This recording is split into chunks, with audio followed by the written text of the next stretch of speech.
Salut à tous, j'espère que vous allez bien. Donc aujourd'hui on va parler de garde déguisée. Pourquoi garde déguisée? Parce qu'on connaît tous les gardes de sport de combat ou d'arts martiaux où on peut partir comme ça, etc. Ce qui est très très bien.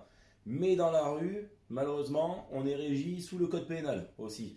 Donc si je me mets comme ça en face de quelqu'un, que ça me filme, ou que je passe devant les tribunaux, je ne sais pas, pour une malheureuse bagarre qui a pu se passer, on risque de me dire d'accord monsieur, vous avez voulu vous défendre, mais voilà, vous étiez en position de combat.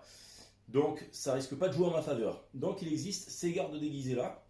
Donc la première garde déguisée, les mains en mode apaisante, comme ça, devant la personne, ok, je pas de problème, c'est très important de parler, hein.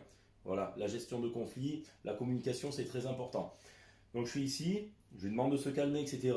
Et si ça part un peu loin, qu'il vient m'agresser ou quoi, je suis en position pour partir sur les points vitaux, directement pour me défendre. D'accord?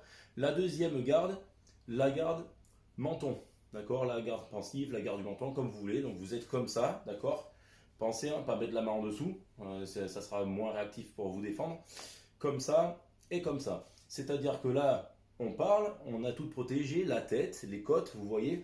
Et si jamais, malheureusement, toujours pareil, ça part un peu loin, boum, je peux directement partir ici, bloquer, repartir derrière, par exemple. D'accord? Après, vous avez la garde à l'italienne. On parle comme ça, toujours pareil, monsieur, je n'ai pas de problème, voilà, on va se calmer, on passe une bonne soirée. Et je suis toujours en mouvement, ce qui permet à l'adversaire aussi de le perturber avec mes mains. Il ne sait pas trop où je vais. Et quand je sens que ça monte, que ça commence à partir et qu'il y a une potentielle agression et qu'il va agresser, toujours pareil. Là, je peux atteindre les yeux, je peux atteindre la gorge et je peux partir en bas. Vu qu'en plus, je le perturbe en haut, boum, je peux vite partir en bas, il s'en rendra pas compte. D'accord? Voilà. Après, vous avez la garde aussi en prière. Voilà, je vais l'appeler comme ça. Pareil, qui vous protège les côtes et qui vous protège le visage. Monsieur, s'il vous plaît, je veux pas de problème. Et là, boum, on peut aller au niveau des yeux. S'il y a un coup de poing qui part, je peux venir me protéger et repartir derrière, par exemple.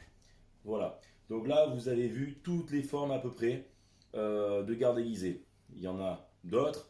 Là, vous avez vu les principales. J'espère que ça vous a plu. N'hésitez pas à vous abonner. Je vous dis à très bientôt. Ciao.